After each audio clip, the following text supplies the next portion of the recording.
All right, welcome along to Team 33. Raf Diallo and Jonathan Higgins here, and we have a special guest in studio with us today. It is Simon Hughes, author of There She Goes, Liverpool, a City on Its Own. It's actually a tale of Liverpool as a city, socially and politically, and especially having watched the debate last night between Jeremy Corbyn and Boris Johnson. It actually does feel very natural to actually have you in today to chat about it. You're in town also for another event that you're doing. Can you just tell us a little bit about it? Yeah, I'm just talking about the book, with Peter Hooton, who comes from a slightly different age category and different viewpoint, I guess, from me. Bellow Bar tonight, which isn't too far away from here, so should be good fun. Hopefully lots of people will turn up and listen.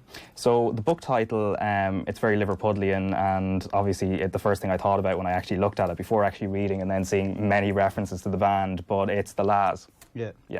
Yeah, well, I mean, there's a couple of reasons why I called it There She Goes. I mean, it's obviously the great song from that period of time. I was actually really struggling for a title. I'm really bad at picking titles for books, and I'd gone and covered Liverpool in Basel, for the Europa League game in 2016, and at half time, There She Goes came on the PA system, and at that point I thought, Liverpool have got to win this game now. There's no way they don't win, and they obviously lost. But then when I got home, I was telling my wife about, sort of what it had been like aside from the football. I just said, there was this great moment where they had There She Goes. She said, you've got to call the book that. And it was just like that one moment, where I just thought, well, she's right, really. But there's a number of reasons why. Obviously, it's a song from that decade. In the book, I discuss the heroin epidemic, which is where the song takes its title from. And I just sort of felt, that there's this sort of feeling around Liverpool that there Liverpool goes again, and equally you could apply it, I guess, to Margaret Thatcher and the impact that she had on Liverpool, because the book could have quite simply been titled Thatcher's Liverpool, but I was a bit concerned people might not buy it. So yeah, I went for There She Goes and tried to explain what the book was about in its subtitle, I guess. Yeah, the other subtitle that I didn't mention, actually, it's The Long Decade, 1979 to 1993. So it is essentially Thatcher's Britain, and Liverpool obviously plays quite a key role in this. In terms of your own memories growing up in the area, what was Liverpool of that era like? Well, I was born in 1983, and that's one of the reasons why I wanted to write the book. I mean, I sort of felt that I grew up with the aftermath of it, really. I mean, I don't have huge amounts of memories of that period. All I remember is growing up in the early 1990s, and my dad, who works in the energy sector, his job was just constantly under threat.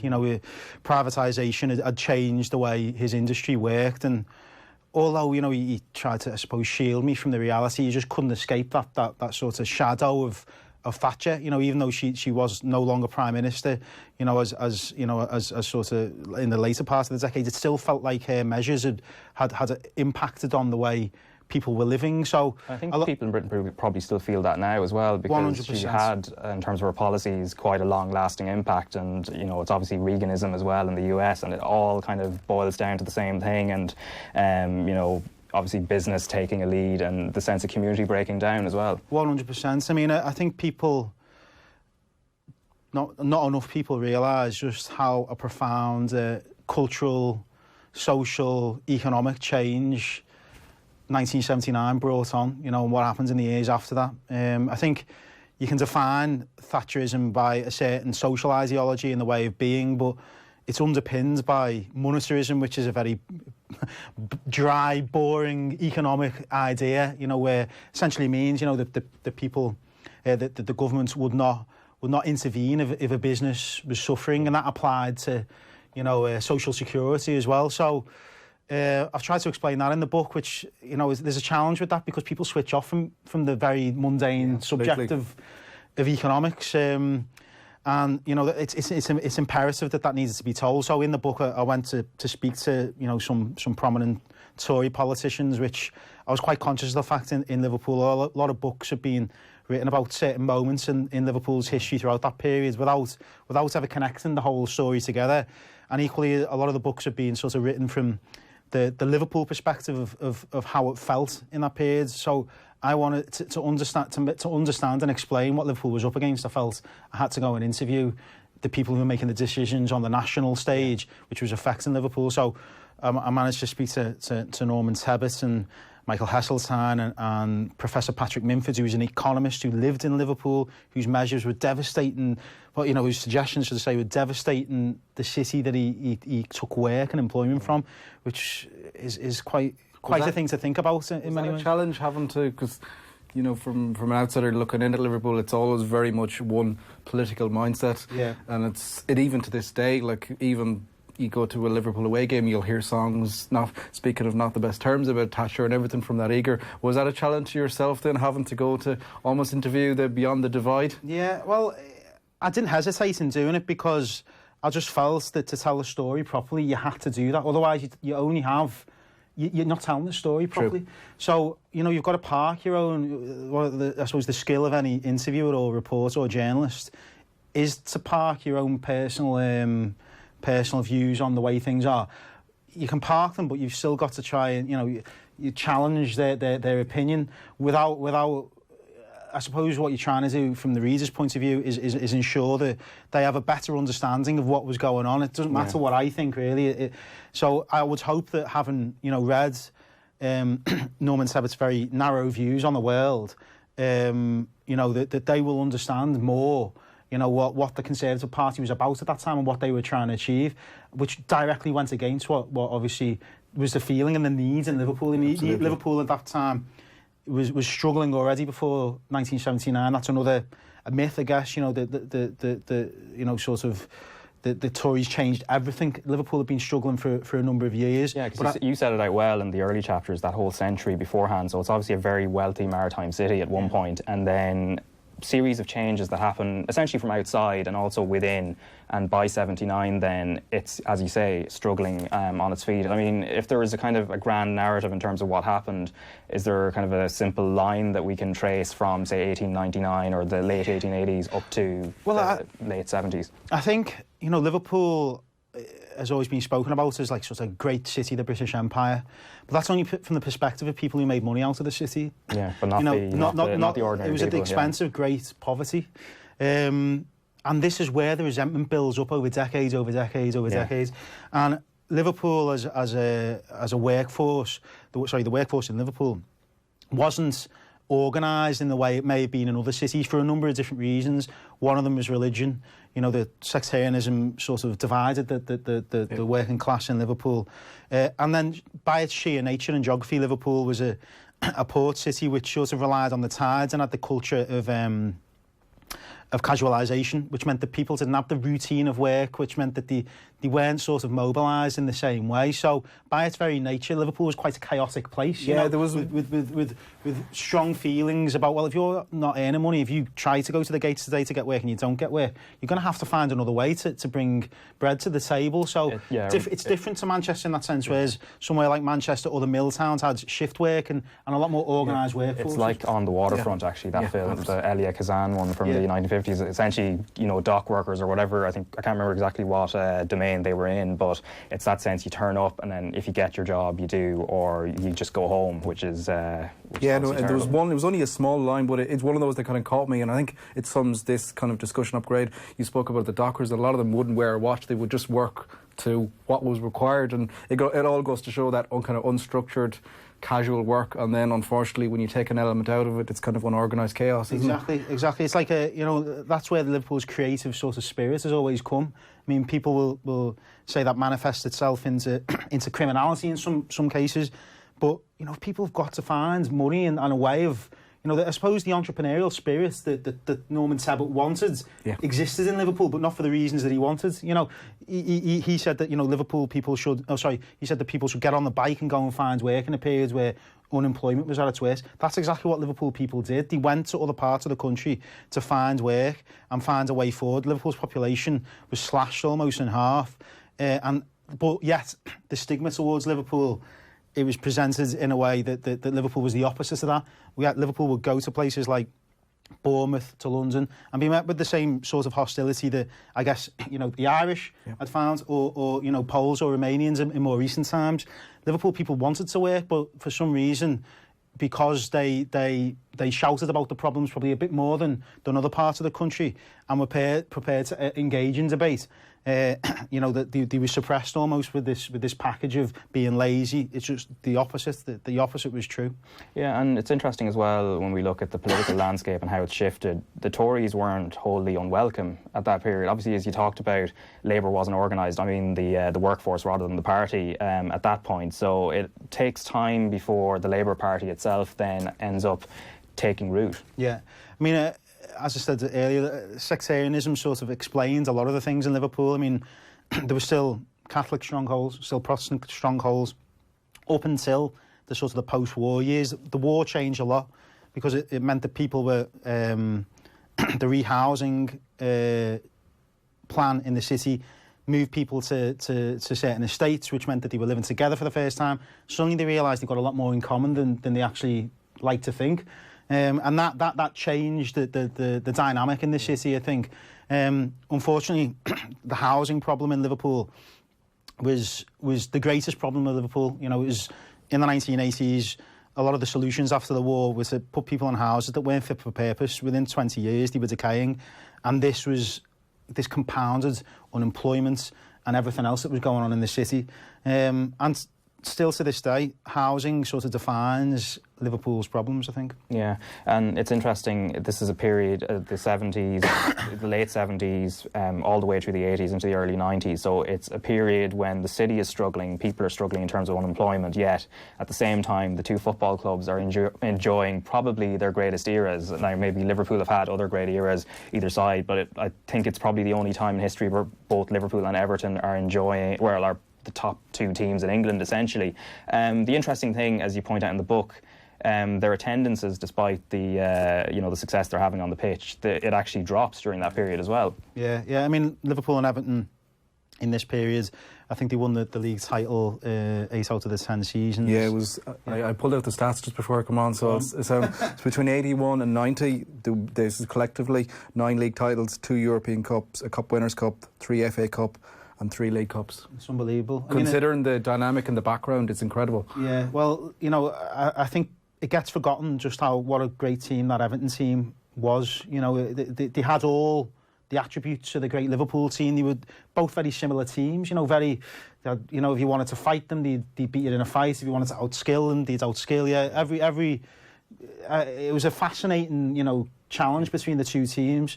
And you know, I think that equally sort of bred a lot of resentment, didn't it? You know, because a lot of people take pride. You know, everybody takes pride in their local football team, and Liverpool and Everton were just, you know, winning things constantly, the most difficult teams to beat. So that breeds another layer of resentment. And of course, Liverpool people, particularly at a time when the city's not doing very well socially, you know, people will still try and celebrate. People will be happy that the team's won.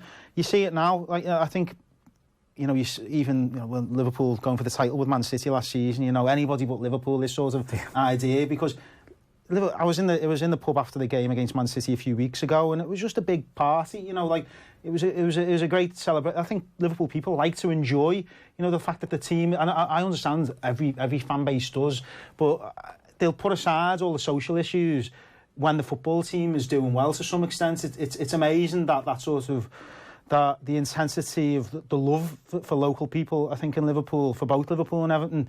And I think that people maybe elsewhere in the country, they don't expect from the club socially what people in Liverpool expect.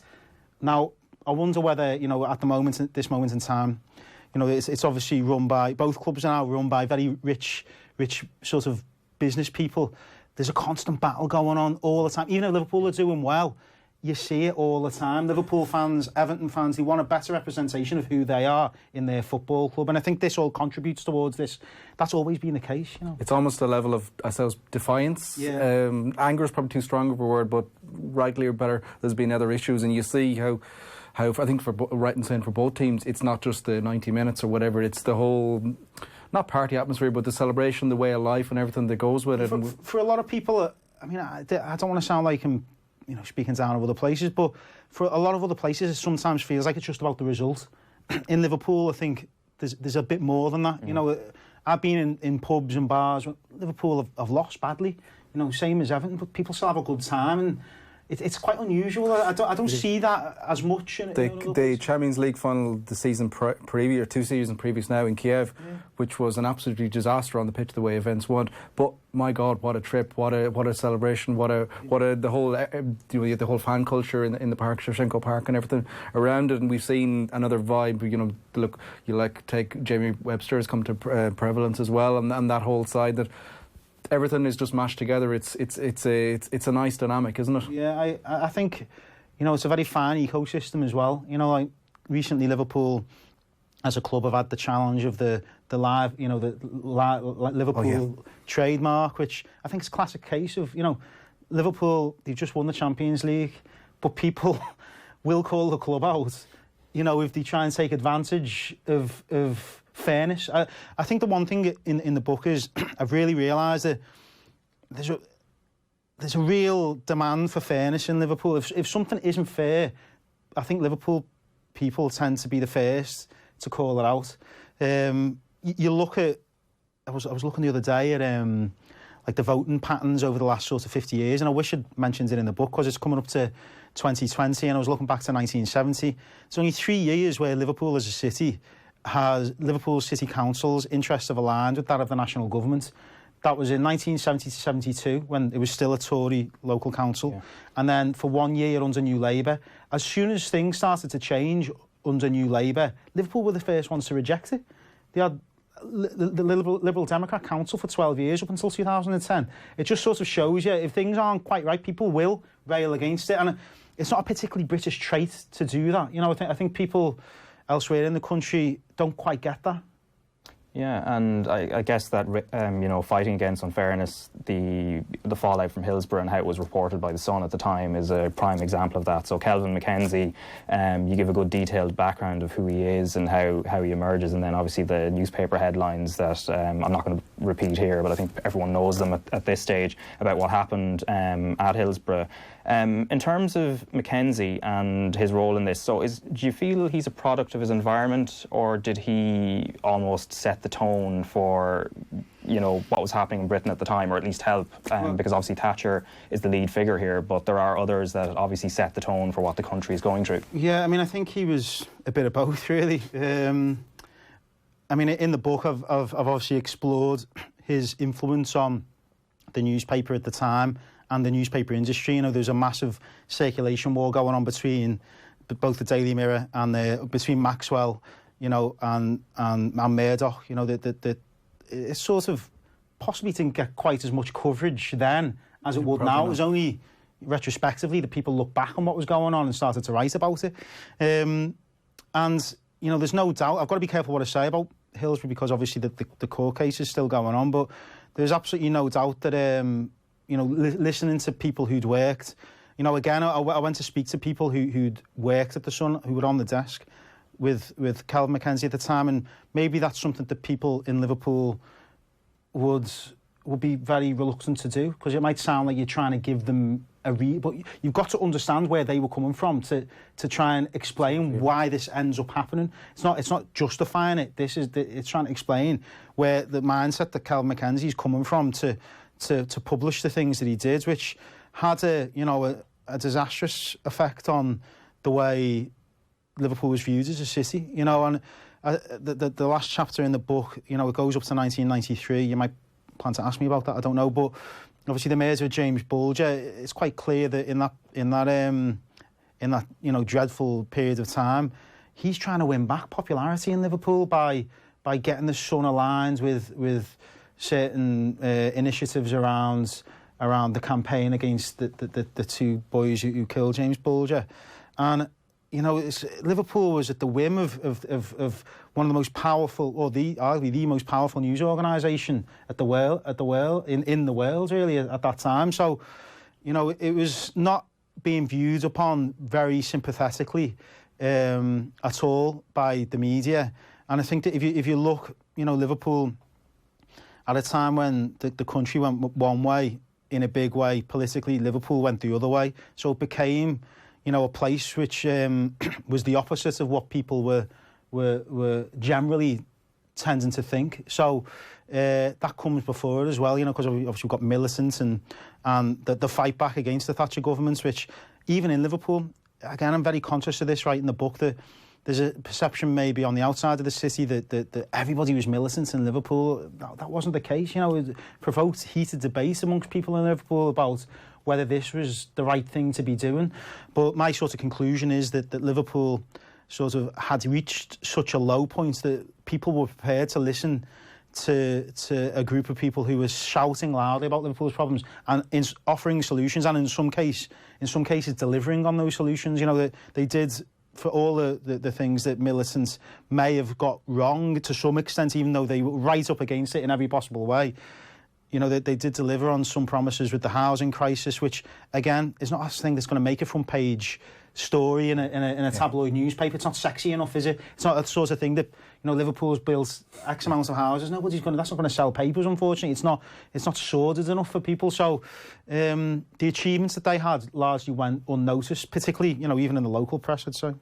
Yeah, actually, we spoke to Stig Bjornaby earlier this year as well, and one of the reasons I actually wanted to talk to him was about the Docker strike, which happens 2 years after the time period in this book, so 1995, and he was I think he was the only foreign player at the club at the time who went down to actually see them. But I guess the events that happened between 79 and 1993, what happened in terms of the Docker strike, it wouldn't have been possible had it not been for some of the changes, I guess, that had occurred in the time period you cover. 100%. I mean, I think that there's a temptation that people think, you know, the 1980s finished in 1989.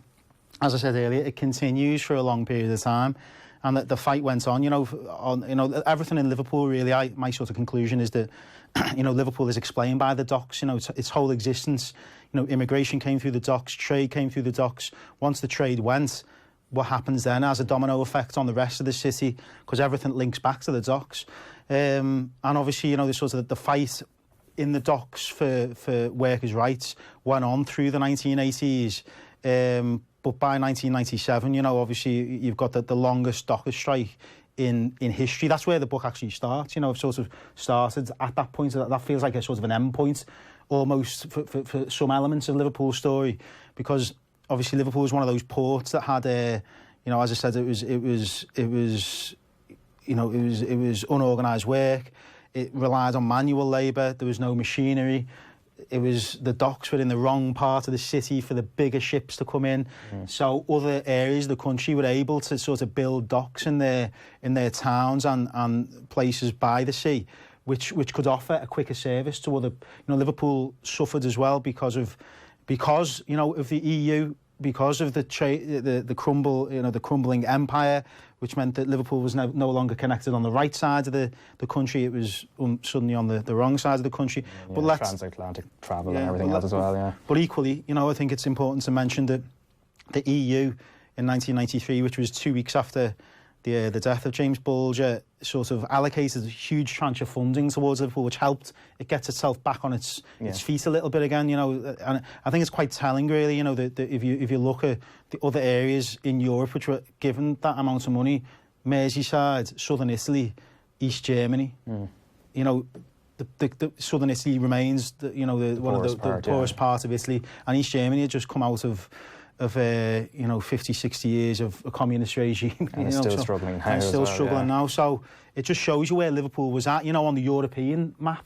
I think a lot of people just, by the end, you know, looking at Liverpool, just sort of was just a constant system of complaints when, you know, if you actually look at, you know, the managed decline suggestion, which was a memo between Geoffrey Howe and Margaret Thatcher, and assess whether that was put into place, I think you only need to look at the outcome in Liverpool to conclude that it most likely was. Yeah, the term managed decline, like, I mean, it's callous, because we're talking about people that live within the space they're talking about. I mean, if they're talking about businesses and whatever, okay, fine, but like there's actual living human beings within the space, and they're going to allow a managed decline. Like, it's crazy. It's incredible. I mean, it's like something you would expect to see from some sort of horror fantasy movie, you know, involving, you know, the Romans or something. You know, like it sounds barbaric. The mere words being written out, the fact that it was even a matter of discussion. Yeah. I mean, I obviously went and spoke to the some of the Conservative MPs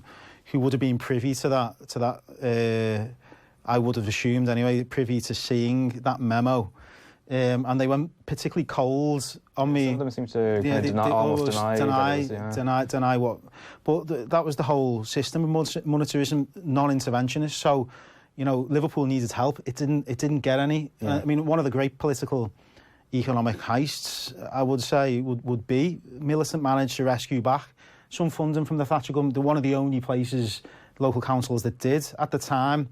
Maybe they handled the PR after that, around that, with not perhaps with not the greatest restraint, perhaps, but maybe that's the only way that they had to do. They were under pressure. You know, Liverpool, as we said, you know, population dwindling, mass unemployment, major social problems, housing problems, all the heroin epidemic, which we haven't discussed, all the major problems that you would have a nightmare about were in place at Liverpool. And it's interesting, like, I don't want to go too deep into it, but you look at, say, bread eggs and stuff like that, you don't have to look at the voting pattern in Liverpool. It's almost like another sign of them versus us, or where there is a big culturally and political difference of opinion between North and South almost. Yeah.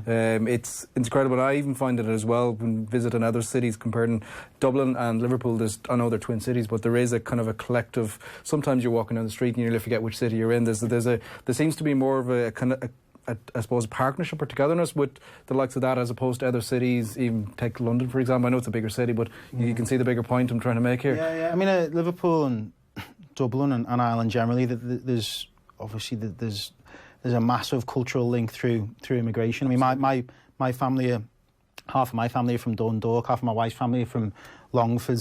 You know, I think a lot of families in Liverpool have some sort of Irish lineage, and you know, I think that it's interesting you mention about sort of Brexit at this moment, because there's a perception now that Liverpool has sort of rediscovered itself, which it has to a large extent. I mean, I was speaking to somebody today about it, and, you know, at its worst, I think there was 40% unemployment in certain areas of Liverpool, which is just absolutely obscene when you think about it. It's 5% generally across Liverpool now. But I think that the problems of Liverpool maybe show itself in a different way, you know, with the homelessness that exists, massive issue for Liverpool and major cities in Britain and Ireland. But I think that if you go beyond Liverpool city centre and you go into, like, sort of the other districts of Liverpool, there's still problems there. And the Brexit vote was actually a lot closer in Liverpool than people would like to admit. And I think it's partly because of this. Personal view, they're blaming the wrong people. You know, they should be blaming successive British governments which have failed them. That's my personal view. People might feel differently elsewhere in the city, but I do feel there's a certain, you know, certainly people look out to sea rather than inland for a bit more reassurance in Liverpool. Yeah, actually, you talk about Bill Shankly and the fact he's a socialist in the book as well. Just talking to Jonathan outside, I hadn't realised Klopp is quite left-wing as well, because we don't really hear about the political side either. So, but does he discuss it much? No, I mean, it's more in the things that he says. I mean, Shankly, again, I mean, he wasn't party political. His socialism was a way of being. You know, he wasn't a political man. It was only maybe later in life when he's coming up to sort of retirement, and he obviously, Harold Wilson was an MP from who was operating out of Liverpool, and so there was a natural sort of, you know, coming together of thoughts and conversations. Jurgen Klopp, you know, I think he would be probably more described as, I would say he's listening to him, he sounds more liberal, I would say. But he certainly, you know, there's the famous quote, I would always vote for the left rather than the right, which I think you can see that in the collective spirit that he tries to generate within his team. You know, he wants everybody to sort of be together. I mean, I know it's a very easy thing to talk about in football, because I'm sure every manager does, but I think some managers sort of rule by divide and conquer and fear still. You know, it'd be interesting what Jose Mourinho does. I was going to say, there's a classic example. So it goes obviously starts off at Tottenham. You know, I think he's got very different views of the way forward of football clubs. It's quite interesting to see that. I think footballers now probably want more reassurance than they've ever wanted, really, because of the scrutiny that they're under. You know, they're up there with sort of bank managers, aren't they, as the sort of the least liked groups of people, I think. So I think Jurgen Klopp, you know, knows that. You know, he sort of, he's always said that, you know, he's the player's sort of, he's not the best friend, but he is a friend sort of thing. And he I would say, has this similar sort of value. You know, it's a very much muck in together sort of environments at Liverpool, and I think people can identify with him because that. But everybody's always looking at, oh, he's the next Bill Shankly, but differences, of course, isn't there? Total differences. They both have very different upbringings and experiences. You know, listening to Jurgen Klopp, I think I'd love to sit down with him and have a chat with him about like sort of the fall of the Berlin Wall and how that changed his life, because he was just going into adulthood at that time. Yeah. So I'm sure he's got, you know, interesting recollections which he's never spoken about. Maybe it's an interview to do. Yeah, no, it's definitely food for. You've not told years, aren't I? Yeah, I might scribble those down. I have to say, I read another one of your books. It's completely, slightly different subject matters. I suppose the bases remain the same in parts. Your LA book, kind of looking, I suppose, the last decade really of Liverpool. There's just one thing, I know we don't want to talk about too much, but there's one little nugget there that comes out straight away, and you probably know what I'm going to say straight away, and it's about the guy that we just talked.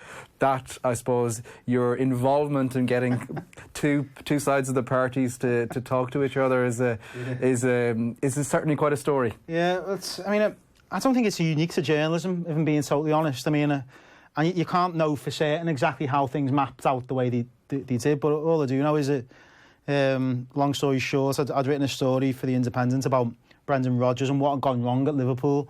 You know, it appears The Independent on Sunday it was.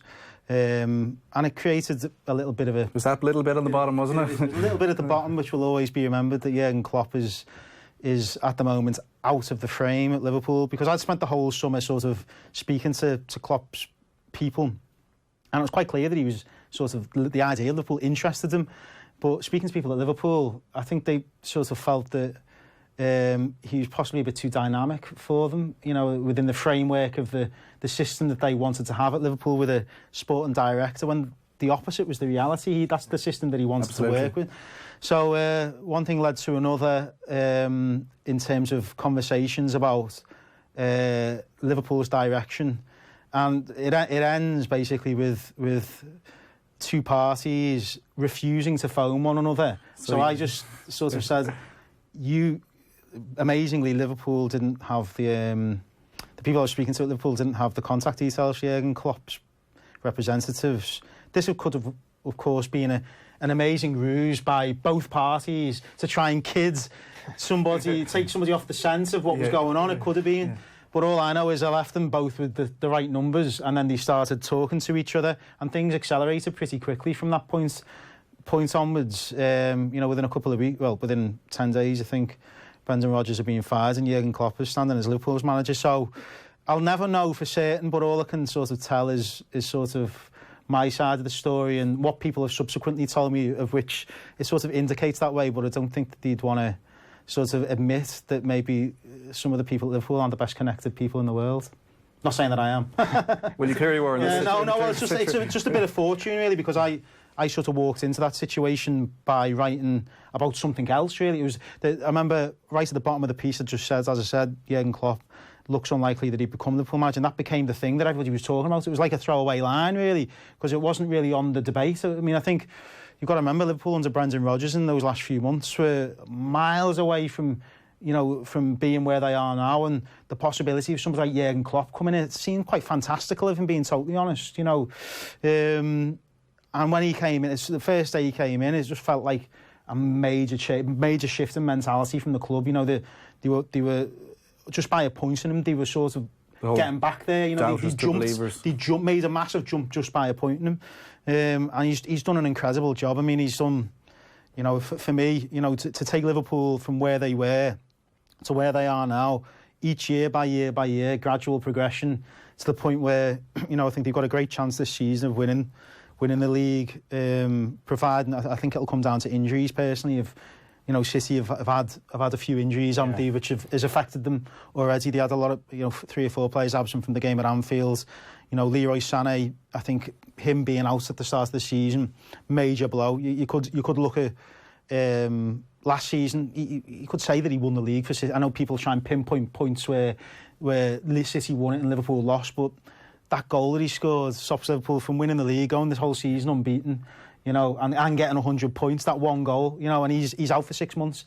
Great player, and he's not there for a long period of time, along with obviously the most influential centre-half. So Liverpool can avoid those injuries and keep certainly the key players fit for the bulk of the season. You know, they've got an absolutely great chance from this position.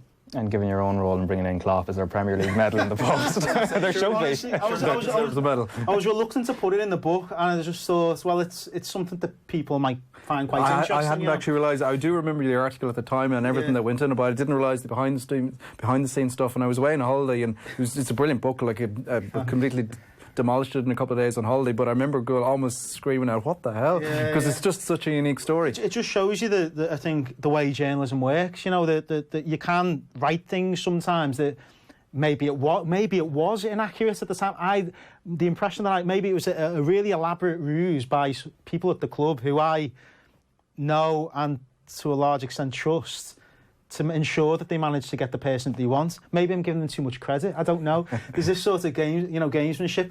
And as I said, I'm pretty certain there are other journalists I know who are having similar conversations at the time. So it's quite possible that there's other journalists who were on the Merseyside patch. I know that the Klopp's representatives have been speaking to more than just me at that time. So both parties were very well briefed about the way things could map out. It just seemed to me like that the way Klopp thinks about football and what Liverpool needs is at the time was you know, it would work providing they backed him, which they have done. And you know, I've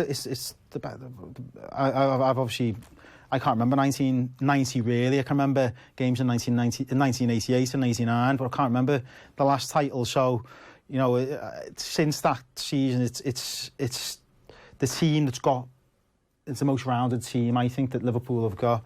But you know, Manchester City is still an incredible football team. You know, they've broken records, and that's what they've got. That's what they're up against. So I think if it wasn't Man City, I think Liverpool would be. Yeah, you speak to everyone involved, reporters and friends of mine that follow Liverpool and write on Liverpool. It's very much Man City are still there, isn't it? So yeah, they could definitely get it. I suppose the final point before we let you go. I think we had you on once before. I think you had a book out about the Northwest Club, so it was an entire regional thing. I remember you speaking to like Gary Neville at the time about Salford City, but in the period since, obviously Bolton and Bury have had their troubles. Bury probably more significantly.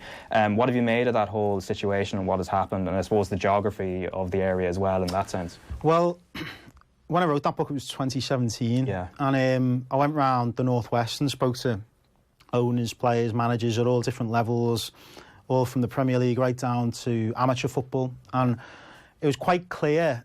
I mean, I called the book On the Brink, and it was quite clear that football felt like it was on the brink. There was either people who felt, you know, that they were on the cusp of greatness, or, you know, on the, you know, looking into the abyss, really. And the one thing that became very clear to me, and I've mentioned, I think I put it in the book, was that the gap between the Championship and League One was growing bigger and bigger and bigger and bigger. And I remember thinking and writing that this is going to have an impact on clubs in the levels below. There's going to be some major problems there. That was obviously 3 years ago. Because, you know, I think you can't overestimate the impact of the investment that clubs in the Championship have had. Yeah. And largely still a lot of clubs in the leagues below that are still sort of either run by local investors, or it's not got anywhere near the same level of investment or TV revenues or the potential of getting into that big golden nugget of the money in the Premier League. So, you know, I haven't been surprised at all to see a lot of clubs fall away like they have. I mean, I was at Macclesfield on Saturday, slightly different situation to somewhere like Bury, where obviously they've had a massive changeover in owners over the last few years. You know, different owners, as have Bolton. I think this in many ways is more concerning because it shows that somebody can be in charge of a club for a long period of time. Their owner's been there for 15 years, so it's not like he's bought the club and just sort of cast it away when things haven't been going well. He stayed with the club when they got relegated out the Football League. Mm-hmm. Quite clear that I think that the owners, it seems to me, has possibly alienated himself from the local community in different ways, which have contributed towards the position of Macclesfield. But nevertheless, you know, Macclesfield are suffering because of the increasing costs of operating at that level. I think the idea of maybe 10, 15 years ago, 20 years ago, of a non-league football team rising up through non-league, getting into the Football League. This like sort of quite romantic notion that was still possible. I just, Macclesfield are probably a one-off. You know, they got up without major investments. I think their budget was one of the lowest in the conference. It's now definitely the lowest in the Football League, and the conference is the National League, as it's called now, is a professional league. So many teams like Salford have changed the landscape of non-league football dramatically. You know, you've got to have a lot of money to be a success in non-league football now. There's very few teams who manage to sort of keep going and stick together for a long period of time, because all the players are popular. A lot of the teams are populated by players that have been, who consider themselves professional footballers. You know, they've been thrown out, been chucked out of professional football clubs, whereas 20 years ago, a lot of the players were making the way up rather than coming down. So there's a total mindset shift in non-league. Yeah. So the whole landscape has dramatically changed in a very relatively short period of time, which is led to situations like we've had in the Northwest. I think there's going to be more of them. I wrote an article the other day. There's 49 clubs at the moment who are under investigation from HMRC. That's an unbelievable amount. I mean, not all of them are going to be found to be, obviously, have done things wrong, but you know, I think they've opened four. In fact, they have opened 4 new cases in the last couple of weeks against clubs in the Football League. So it's, I think there needs to be major reform. What that reform is, I don't know what. Yeah, because sadly, if you look at it, it just feels like the situation's just going to go more and more off a cliff edge. It doesn't. It's the dynamics have changed so much. Largely, it's another conversation, but it's TV money and the excessive money in the game has fallen down, and it's made it almost impossible, really, to continue with the good old practices of running a football club. And now it's just so distorted, and sadly, you just feel like this is going to continue. Yeah, well, I mean, the Football League, it needs a consensus, not just... I mean, the Football League get a lot of criticism, and I can understand why that is, but it needs all the football's authorities to come together and talk. You know, the Premier League, the FA, FIFA, UEFA, everybody needs to communicate better. Unfortunately, there's too much money, I think, being made by a small number of people for that consensus to drive that change. It's going to take strong-willed individuals to... You know, football's no different to society and the way, you know, politically we find out in Britain and other parts of the world at the moment. There needs to be more consensus building rather than everybody operating in their own interests, I think. And unfortunately, I guess football by its very nature, it's a competitive game, isn't it? So, you know, there wasn't much... When Bury went under, there was only one club in the Football League that sort of said, we don't think they should be thrown out. That was Oldham, you know, the club closest geographically to them. You know, I can understand why that was, because, you know, Bury had overspent and got promotion ahead of teams that hadn't overspent. Yeah. And not only that, they hadn't overspent, they hadn't paid the players, so it was a false reality of what was in front of them. I can understand why clubs would hold that, but until clubs and club owners start to realise that if one falls away, it's dangerous for all of them, really. I think there's a long way to go, but you've seen small steps. Liverpool and Everton have, you know, donated. It's only a small amount in relative scales, but it's a start. Money down to grassroots football. You feel like that has to continue the whole way down the football circles. There needs to be more discussions. I mean, I write quite a lot about the Save Grassroots Football campaign in Liverpool. There's a guy called Kenny Saunders who's the only one, sort of the voice for grassroots football, if you like. And grassroots, again, the very definition of grassroots has shifted dramatically. You know, I think that there's not enough focus on the importance. Even people define grassroots by kids football, kids amateur football. There's no talk about the impact it's had on the adult game, which I know when I was growing up, like I remember seeing my dad play. You know, I mean, he was getting on a little bit then, but I still remember seeing him play, and I remember thinking, oh, you know, I love watching him play. You know what I mean? Increasingly, I wonder whether kids are going to have that sort of experience. You know, I think there's a lot to be said for, you know, speaking to Jamie Carragher the other day and about how his dad running a football team totally sort of brought the focus and love of football that he had. People will say that they love football, but in a different way, I think now. You know, they consume football. You know, football's consumed now rather than sort of... roll up your sleeves and get dirty on the pitch. Yeah. So the whole thing is changed. I'm not saying it's all for the worse, because I love, you know, there's elements of the football. You know, I think the standard of football in the Premier League has never been greater. I mean, the skill, the speed, the organisation, you know, it's absolutely brilliant, you know, at the very top end. Maybe I'm just saying it because Liverpool are doing so well, but you know, year on year, you know, I think it's quite cool, isn't it, to say about Premier League football, you don't sort of can't identify with it, and there's a lot of things that can't identify with, but the standard of football, I don't think you can deny, is very, very high.